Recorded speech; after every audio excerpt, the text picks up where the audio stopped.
যে সমস্যাটা আছে সেই সমস্যাটা আপনারা জানান। বিমানদা এসছেন এখানে, আপনাদের কি সমস্যা আছে যার জন্য আপনারা ধর্মঘট করছেন বাস? আর কালকেও দেখলাম 24-এর গাড়ি চলে না, আজকেও দেখছি 24-এর গাড়ি চলে না। আপনাদের অসুবিধাটা কি আর কি সমস্যা সেটা একটু যদি জানান। সমস্যা হচ্ছে কই করে, আমরা তো সাধারণ গরিব মানুষের ছেলে।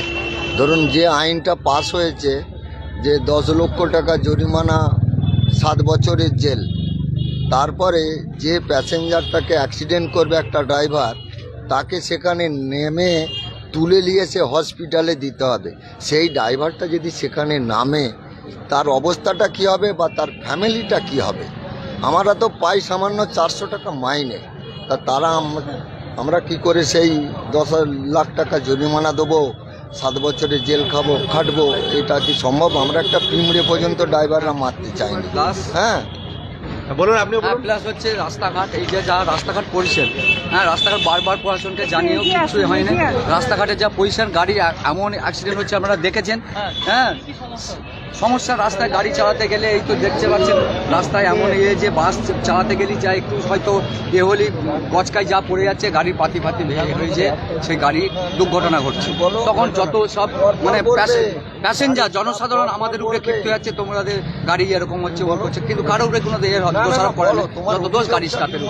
যার জন্য আমরা একটা চিন্তা ভাবনা সব রকম করে আমরা চিন্তা ভাবনা করি, স্ট্রাইক করে দেখি যদি কোনো এর উন্নতি হয়। আমরা এইগুলো পিটিশনও দিয়েছি, আমরা প্রশাসনকে সব পিটিশন দিয়েছি যে রাস্তাঘাট ইমিডিয়েটলি আপনারা যদি নাও পারেন ইট দিয়ে কমসে কম ওইগুলোকে করে দিন, তাহলেও আমাদের গাড়ি চলার যেন উপযুক্ত হয়, মানে উপযোগী যেমন একটা গাড়িটা চলে, জনসাধারণকে নিয়ে আমাদের কারবার, জনসাধারণ যাতে ভালোভাবে যেতে পারে আসতে পারে, সবারই হ্যাঁ ঘরে সবারই সংসার আছে, সব আছে, যেন ভালোভাবে যেতে আসতে পারে। নতুন আইন নিয়ে আমরা একটা যেটা বুঝেছিলাম যে আমাদেরকে যেটা একটা আলোচনা হয়েছে যে বলতে আমরা লোকের মুখে, আমরা তো নিজেরা আর কিছু জানিনি, আমরা গাড়ি স্টাফ এমন কিছু শিক্ষিতও নয়, যে নতুন আইনটা নাকি 10 বছর জেল আর নাকি 7 লক্ষ টাকা জরিমানা, আর আবার স্পটে থাকতে হবে ড্রাইভারকে, তাহলে ওই জরিমানা, নাহলে আবার অন্য কেস। এটা আমরা একটা যাই হোক ভুল বুঝাবি হোক, যাই হোক আইনটা পাস হয়েছে নাকি সেটাও আমি বলতে পারবো না, সেটা তো আমার গোচরে নেই এবং আমি অত শিক্ষিতও নয়। তো এটা আমাদের যাই হোক, সেটা বিমানদা আছে, বিমানদা নিশ্চয়ই বলবে ব্যাপারটা খোরসালা করে কি হয়েছে না হয়েছে। এই হচ্ছে আমাদের 24 নম্বর বাস ইউনিয়নের পক্ষ থেকে এই হচ্ছে আমাদের অনুরোধ। নমস্কার।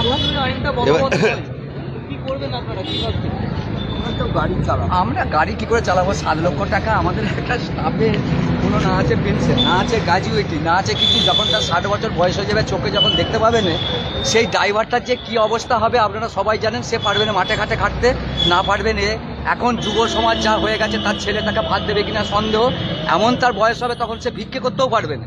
অতএব সে তার যে সংসার জীবিকাটা যেটা হবে, সেই সংসার জীবিকাটা সে পালন করতে পারবে, কিন্তু সে মানে ধরুন 18 বছর বয়স থেকে সে হচ্ছে একবারে আক্রান্ত পরিশ্রম করে জনসাধারণ সেবা সে করে যাচ্ছে, কিন্তু তার বিনিময়ে সে কি পাচ্ছে? কিছুই পাচ্ছে না। 60 বছর যা বয়স হচ্ছে, চোখে যা দেখতে পাচ্ছেন, একটা লাইসেন্স কিন্তু হবেই না। উপরন্তি আবার এখন সিস্টেম করেছে কেমন দেখুন, ধরুন সবাই যারা গাড়িতে পাস করে 12 পাস কিংবা মাধ্যমিক পাস নয়, তার জন্য মাধ্যমিক পাস 12 পাস না হলে লাইসেন্স দেওয়া হবে না। এই যে একটা আইন, এটাও এবার বলুন কে 12 পাস মাধ্যমিক পাস ছেলে কে আছে আমাদের মধ্যেই? হেল্পার থেকে, কন্ট্রাক্টর থেকে ড্রাইভার হবে, সে হয়তো 8 পাসও হতে পারে, 7 পাসও হতে পারে, এরকম হতে পারে। এইটা যদি একটু চেঞ্জ হয়, আমার মনে হয় তো আরও পরবর্তীকালে হয়তো ছেলেরা সব লাইসেন্স পেয়ে হয়তো গাড়ি ফাড়ি চালাবে। হ্যাঁ, আপনার নাম আর কোন গাড়ির স্টাফ? আমি 24 নম্বরের স্টাফ, আমার নাম বিশ্বজিৎ মিশ্র। হ্যাঁ, আপনারা এদিকে বর্তমান বিভিন্ন আসুন। আজকে আপনারা এখানে আসুন, শুনুন ব্যাপারটা ভালো করে শুনুন, বিমানদা কি বলছে না। আমি একটা বিষয়, আমাদের আরামবাগ যে বাস ইউনিয়ন 24 নম্বর রুট বলুন, বর্ধমান রুট বলুন, যেটা একটা ভুল বার্তা। এখানকার কিছু বিভ্রান্তিকর মানুষ যারা তৃণমূল কংগ্রেসের সঙ্গে যুক্ত, তারা এটা ছড়িয়ে আমাদের গরিব, খুবই গরিব যারা এই বাসের ড্রাইভার কন্ট্রাক্টর, তাদের দিন আনা দিন খায় এরকম একটা ব্যাপার, তাদের কাছে একটা ভুল বার্তা পৌঁছে তাদেরকে কাজ বন্ধ করার জন্য যেভাবে মিথ্যাচার করেছে, সেটা আমি ক্লিয়ার করার জন্য এখানে এসেছি। প্রথম কথা হচ্ছে, কেন্দ্রের যে আইন, পরিবহন আইন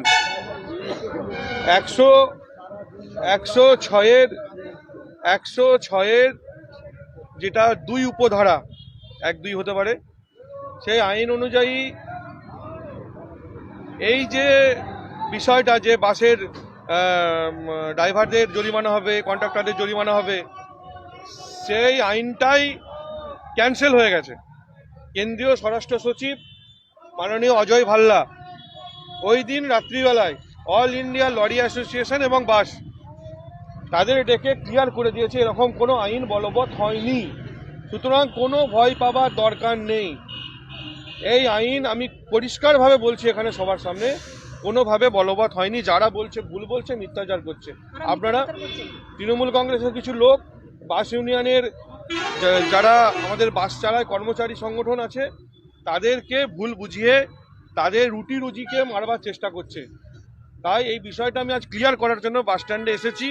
এখানে যারা আছে 24 নম্বর রোড বা বর্ধমান রোড, যেখানে যারা এই ভুল ভ্রান্ত একটা খবরে তারা বাসের জন্য ধর্মঘট ডেকেছে, তাদেরকে আমি স্পষ্টভাবে বলতে চাই এরকম কোনো আইন, কেন্দ্রীয় আইন বলবৎ হয়নি।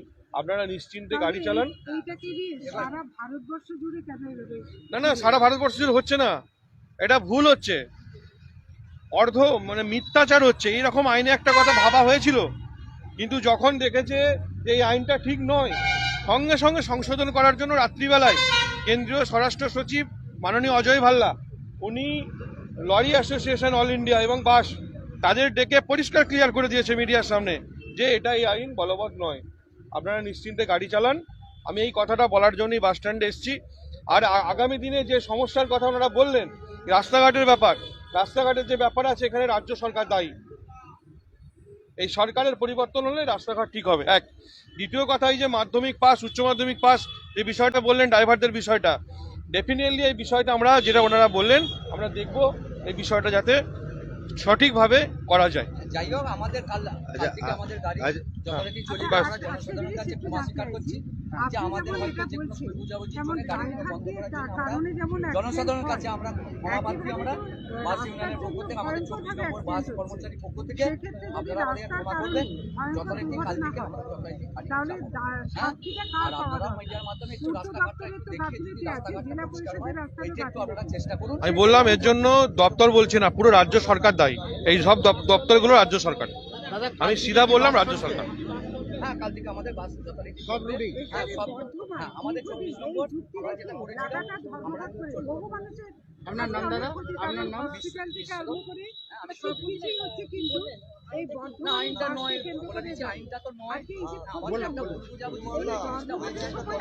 এর জন্য পুরোপুরি দায়ী তৃণমূল কংগ্রেসের কিছু দালাল নেতা, যারা আজকে এই কথাটা বলে সাধারণ মানুষের ক্ষতি করলো, এবং এই বাসে যারা বাস চালিয়ে দিন আনে দিন খায় এদের অবস্থা, তাদের ক্ষতি করলো এই কদিন। আনন্দ সংবাদ ও শুভ সংবাদ। প্রতি বছরের ন্যায় এবছরও ওয়াইএসসি ক্রিকেট টুর্নামেন্টের আয়োজন করা হয়েছে। এবছর 19তম বর্ষ। পরিচালনায় ঘোষপুর ইয়ার স্পোর্টিং ক্লাব। 3 দিনব্যাপী এই ক্রিকেট টুর্নামেন্টে অনুষ্ঠিত হবে 28, 29 ও 30 জানুয়ারি। 28 জানুয়ারি সকাল 10টায় জাতীয় পতাকা উত্তোলন এবং সাংস্কৃতিক অনুষ্ঠানের মাধ্যমে এই টুর্নামেন্টের শুভ সূচনা হবে এবং 30 জানুয়ারি চূড়ান্ত পর্যায়ের ফাইনাল খেলা অনুষ্ঠিত হইবে। স্থান ঘোষপুর মিদ্যাপাড়া, খানাকুল, হুগলি। আমি আসছি, আপনারাও আসুন।